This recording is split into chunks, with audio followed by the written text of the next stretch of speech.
Cook na siya.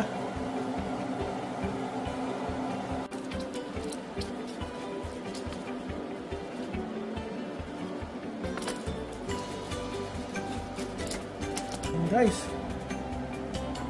ang ganda, so yummy. Hello guys, kamusta kayo lahat? Hope you guys are okay. Ito, simpleng tao pa rin tayo. Ngayon po tayo magluluto ng lechon belly. So lulutuin po natin sa air fryer. So ito po yung mga ingredients. 3 pounds pork belly, lemongrass, onions, minced garlic, twine, garlic powder. Yan, optional na yan guys sa akin. Pero gusto ko siyang lagyan. Salt, ground black pepper, meron tayong ginger, laurel, saka whole peppercorn. So yan yung gagamitin kong pang steam. Gusto ko muna siyang i-steam guys. So, mga 15 to 20 minutes.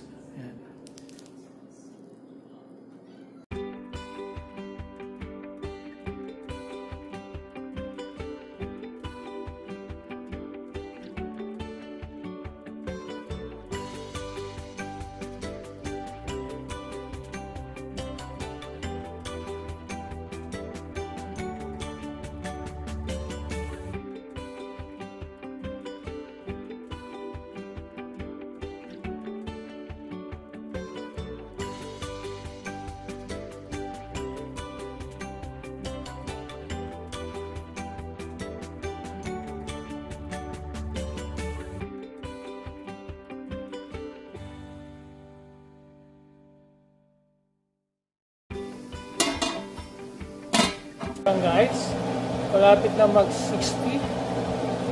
So sa akin, consider ko okay na sa akin to. Kasi air fryer pa naman natin.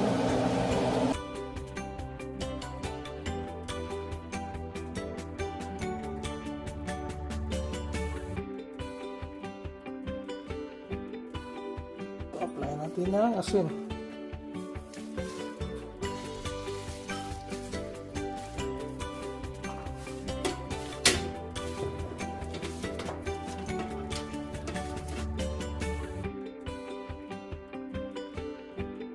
Natin ang tubig para yung moist niya. Yan. Hindi mag-dry. Yan.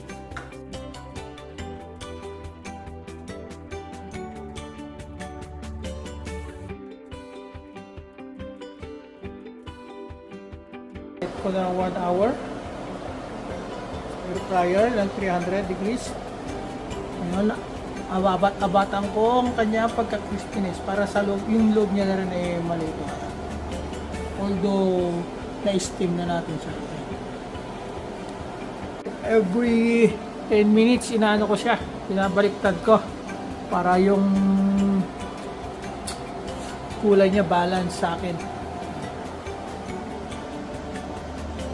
Ang gagawin kong dipping sauce ng lechon belly.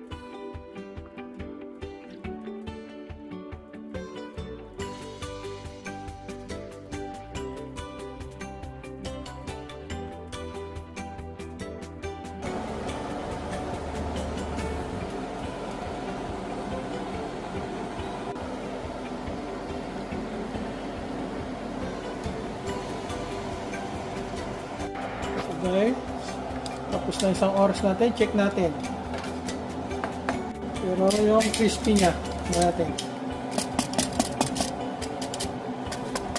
Ayun, may mga nag-pop, pero may malambot. Gusto ko siyang extend pa ng another 5 minutes. Ayun guys, lechon belly.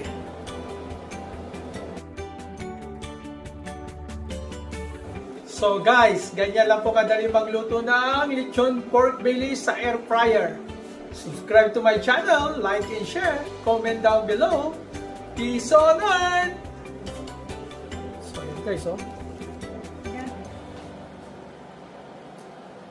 Sarap. Amoy pa lang.